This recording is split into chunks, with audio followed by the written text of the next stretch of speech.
just let my mind clear out, because there's that, there's the taking in of knowledge, and then you can take in so much, your mind can only take so much before it starts, kind of getting fragmented in a way, and not, causing, it just gets too much at some time. Definitely, and you also have to have the, as Bruce Lee said, you also have to have the application of the knowledge that you have learned, so to speak, Exactly. Yeah.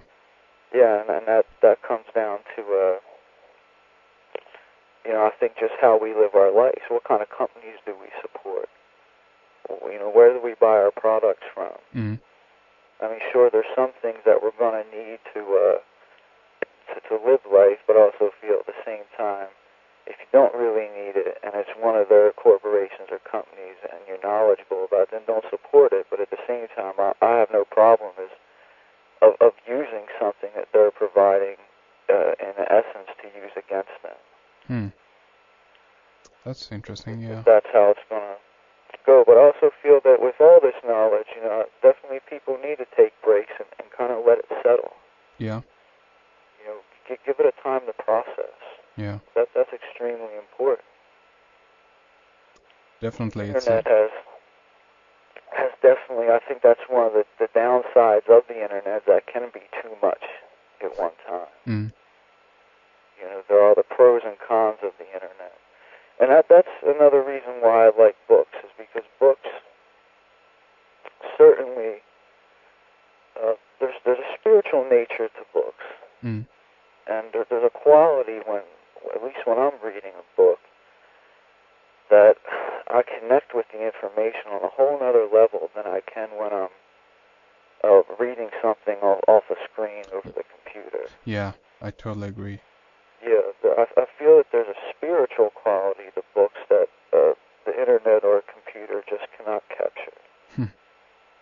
Yeah, that's right. There's a totally different experience. You have a different... I mean, just sitting in front of the electrical gadget, as it were, is a distraction in a way in itself. But a book, in a way, you have the real physical object right there, and you can touch it. You can take it with you wherever you want to, and you can read it whenever you want to. It's there. So definitely, I totally agree. Yeah, exactly. And I think another thing to mention about computers is never before in known history have we ever had a device that can do so many things at once. That's right. It has so many, different programs, different things that can be done with it. Yeah. And I think that can become overwhelming for anybody. Yeah. If you have a blender, you use the blender and you blend what you're going to blend and you're done with it. But this thing has so much stuff in it. Yeah. Yeah, definitely. But to get back what was talking about the mind control, is that in between all this, the simple lies, the subliminals, and the hardcore forms of mind control through the trauma-based forms of it, we have these new weapon systems that are being developed that are based on these electromagnetic frequencies. And once again, we go back to that whole vibration of life. Everything in life, it exists naturally and creates a form of electromagnetic frequency that's naturally there. With the military, I know here in America and in Russia, and if you ask me, at the top levels of all the military intelligence, they're all working together. I mean, that's what Kay Griggs brought forward when she started to speak out about the experiences and things that she discovered because of her husband who was involved in this stuff. Yeah. So I guess, at the top level, there really is no difference, and that's one of the things that in the West, they justify the creation of these weapons. Well, if the Russians are doing it, then we over here have to do it too. Yeah. To kind of keep up with them, so, that's, I guess, the story that they give a lot of the people who are lower down in the compartments to keep them motivated to work on these types of things. Yeah. But I feel one of the best books that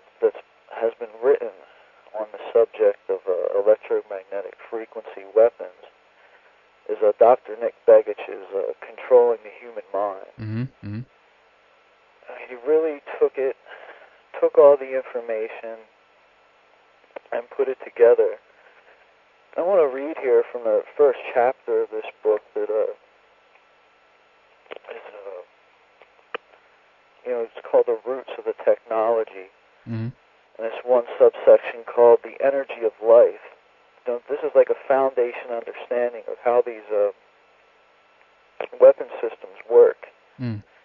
And he writes, life consists of living cells. Inside each cell is DNA imprinted with the genetic code that controls every aspect of what we are as physical beings. The genetic code controls the development of the cell and production of proteins within the cells. The proteins provide structure to the cell and serve as part of the chemical processes that combine with food, producing the energy and the components needed for cells to continue to self-generate. All the chemical reactions in the cells are driven by electromagnetic oscillations, pulsations, vibrations, or frequencies of the vibrating atoms and substances that make up their composition. This is the frequency code of all atoms, molecules, cells, and components of any living organism. All physical matter is vibrating energetically at some level, with the rate of vibration specific to the material, just like the genetic code is specific to our physical makeup. Goes on to say, all physical matter is composed of systems in motion at their smallest atomic and subatomic levels. Everything in creation is composed of the same basic elements or building blocks.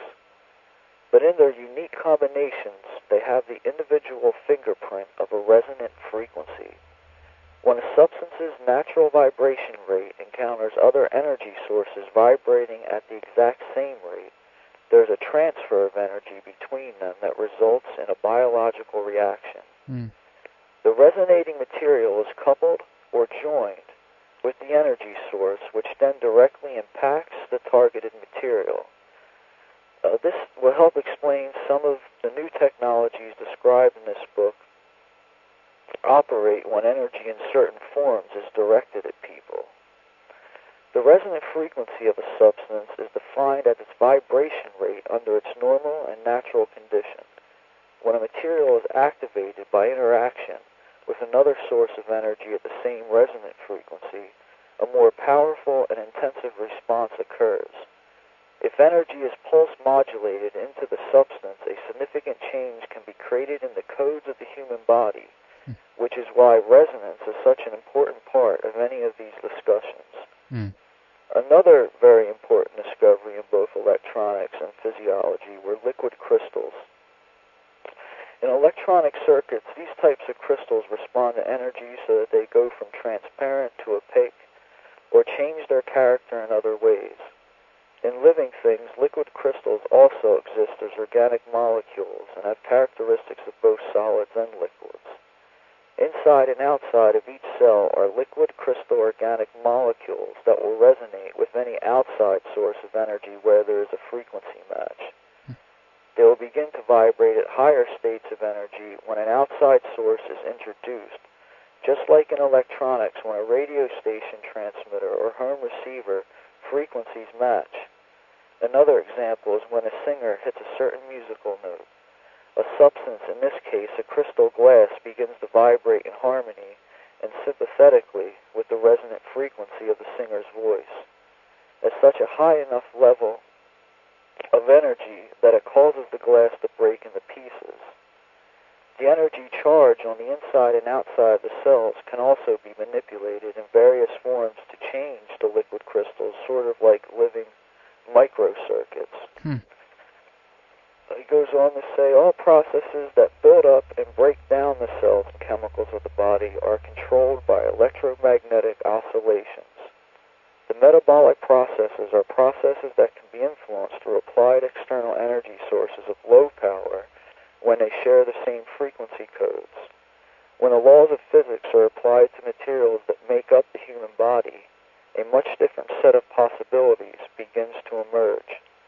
Manipulation of the frequency code of living things can change them in more direct and chemicals because the delivery systems are precise and only affect the targeted materials, elements, molecules, cells, organs, and etc. Electromagnetic fields can be introduced from devices outside of the human body with any specific living organism or individual substance in the human body being targeted. The electromagnetic spectrum has within it ultra-low frequencies below a fraction of a pulsation per second up to significantly higher and higher frequencies, including radio waves, light, microwaves, X-rays, cosmic rays, and so on. Any of these can be manipulated with significant effect to living creatures. The energy levels are significantly below the level of the Earth's normal background radiation in many cases, but the Earth's are not coherent signals. Rhythmic signals that can be understood by living things on an intensified level. These natural signals are random and generally not coherent or rhythmic in the same way as other biologically active signals. This is not to suggest that other Earth-driven cycles or energy exchanges do not affect life, as of course they do. What we are talking about here are specific energy sources of sufficient power and signaling capabilities to affect the resonant frequency of any substance. What happens when an external electromagnetic field is in resonance with a biological molecule, then the same type of molecule will experience an energy exchange through induced electron flow with electromagnetic coupling. Researchers like Dr. Ross Addy and others have shown that the cells of the body are like filters or tuners that only recognize a corresponding electromagnetic signal that matches their own. Electromagnetic coupling allows the creation of very specific, controlled effects over any aspect of a living creature. Once decoded, the understanding of the frequency codes of the body, brain, and mind can be applied to people in healing viral and bacterial intrusions, regulating chemical and metabolic processes in the body, introducing information transfers into the brain that alter perceptions, and more.